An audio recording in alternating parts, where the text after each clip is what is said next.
Let's get back to basics, because I don't think you can be a good physician without a good and solid understanding of physiology. Today's talk, oncotic pressure. Understanding oncotic pressure is the keystone in understanding how and why fluid seeps out of blood vessels, causing edema. It's mostly simple osmosis. So what is osmosis? It's the transport of water, in our case a plasma filtrate in the blood vessels, in and out of a semi-permeable membrane, in our case the blood vessel wall or endothelium, flowing from a compartment with a low solute concentration gradient to a compartment with a high solute concentration gradient. The solutes in our case are heavy proteins which pull water in.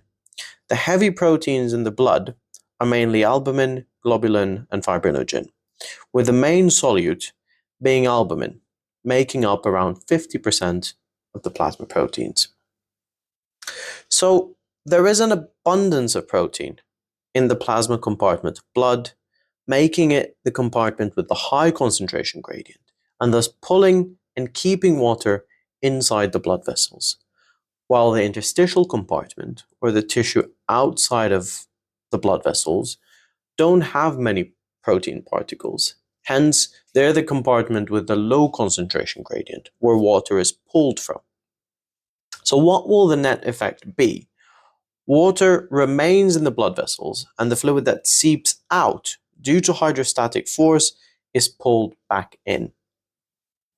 So, if you have a normal amount of protein in the blood, water will be pulled back into the blood vessel and there will be no edema.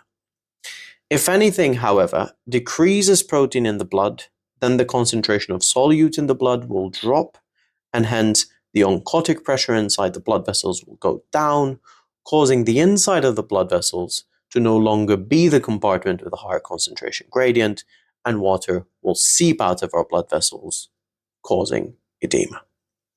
So, what causes low protein levels in the blood? Well, when our body is no longer making proteins, as in liver failure, we know that the majority of albumin and globulins are made in the liver.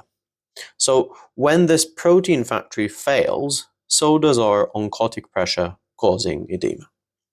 The factory might be working, but it might not be receiving raw material, which brings us to another cause. Albumin is synthesized from amino acids. So the liver needs those amino acids, which are supplied in the diet. So low protein diets and malnutrition is another cause. Now, if there isn't a problem in the factory or in the raw material, there must be protein loss somewhere. Now, there are two common culprits of protein loss. It can be from the gastrointestinal tract, causing protein losing enteropathies, commonly seen in celiac disease and in inflammatory bowel diseases, or it could be from the kidneys, causing protein losing nephropathy. This is due to structural damage to the glomeruli, causing protein to leak into the urine. It's commonly caused by glomerulonephritis, nephrotic syndrome, or as a complication of diabetes, causing diabetic nephropathy.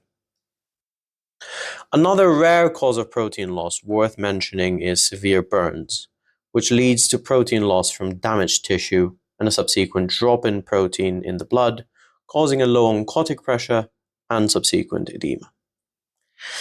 So now you know what oncotic pressure is and how it causes edema, from liver failure, malnutrition, protein losing enteropathy and nephropathy, and severe burns.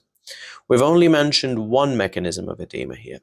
Another one is hydrostatic pressure, which is the driving force that pushes water out of the blood in the first place.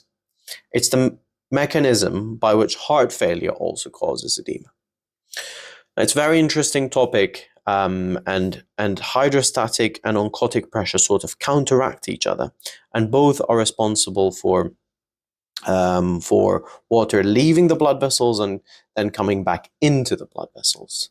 And if both of these are intact and working, then most of the water stays in the blood vessels, not allowing for any edema to develop. But that's a topic for our next video. Now, if you learned something new today, do like the video and subscribe to the channel for more content like this. It really helps me grow this channel and make more videos. I'm really interested to get your feedback on how I explain things in this video. If you could spare a minute, please do let me know in the comments below whether you thought it was clearly explained or if you found it a bit confusing and what I could do differently next time. It really helps me in improving my teaching style. Thank you in advance, and I will see you next time.